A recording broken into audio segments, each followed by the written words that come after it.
I'm Shey and I'm a medical student here at the U of A. I'm from the Blood Reserve, so that's just west of Lethbridge in southern Alberta. We kind of started early with children, I'm not going to lie. So all my undergrad, I had a kid, so that even made it more challenging, knowing how to balance my time.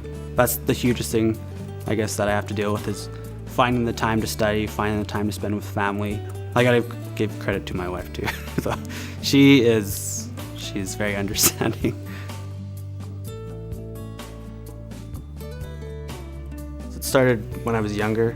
I always wanted to go into the health field, and I wanted to do something where I could make a difference and help people, and something that was rewarding at the same time. Before I applied to medical school, one of the things I did was I did a thing with the University of Lethbridge. It was called the U of L Science Ambassador. So what I did was I went out to the middle school on the reserve, where I went to the class and kind of promoted the science field in general and just education, post-secondary education, and how important it is, especially in today's world where just getting out of high school doesn't get you much anywhere. I was going to the Medicine Hat College for the pre-optometry program there. It was just a 2-year program. So I ended up transferring to the University of Lethbridge to, finish my bachelor's. I went into biochemistry, so my bachelor's was in. So I did that, and while I was there, that's where I began working at the optometry office.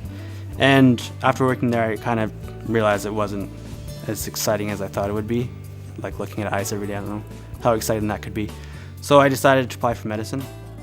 So the way that they divide up medical school is the first 2 years is your class time, so that's your preclinical, and your 3rd and 4th year is your clinical years, so where you actually do the rotations in the different areas like family medicine, surgery, pediatrics, orthopedics, obs-gyn, that kind of stuff. The first 2 years is more class time, and this is where they kind of build your knowledge of the medical field. So you do different, they break it up into blocks where we focus on different medical topics. And each of those blocks, they go into detail of the physiology, of the anatomy, of the different things that can go wrong in those certain areas. And that's kind of how it works up for medical school. Medical school has changed a lot. Before, a lot of our instructors say it was 8 hours of lecture 5 days a week, and they did all those times. Now it's, I'd say, average 15 to 20 hours per week of actual class time. The rest is spent doing small group work. And then we do other things like we have a course called Gilbert Scholars. So that's a course where we focus on our clinical skills. So like taking a blood pressure, doing a cardiac exam, doing a pulmonary exam. So it's changed. They want it to be where we're not just in the class the whole time, where we're actually getting real life experience. Well, I guess they can start early. They need to start early because I think that's where you kind of build an idea of what you want to do. I guess say even in high school, focusing on your sciences, because that's a major portion of medical school, and I guess even science undergraduate work. I know sometimes it's harder when you're younger to just kind of be with friends and not focus on school, but it'll pay off because I guess most kids don't see it in junior high and high school that what they do now is going to affect them in the future. After your 4th year, you apply to your residency spot. So you can do different things. You can do family residency, you can do surgery, and there's a whole lot of different specialties in surgery. You can do geriatrics, what else is there? Endocrinology, cardiovascular, so like you can be a cardiac surgeon or a cardiologist, because that's where your career ends up. That's what you end up going into. So like family med is a 2-year residency program.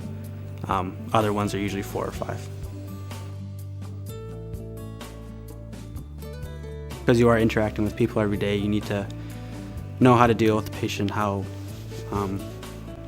to deal with situations or difficulties that may arise. A lot of the time it's critical thinking. So if someone came in to say the emergency, you gotta think of what could the different things be. So you got to be able to think on the spot. That's one of the good things of medicine. I think that there's always going to be a demand for doctors, no matter what field you go into. So the job security is there, I guess you can say. So it's good. The only doctor who works on the reserve right now is actually a relative of mine, and she has said she would like for me to come back to help out there. But I am really interested in surgery. That's something I'd like to do. I like working with my hands, and I find the area really interesting. So right now I'm not too sure. I'll probably know after my later years of medical school, because that's where we actually go into the field and we do rotations in different areas.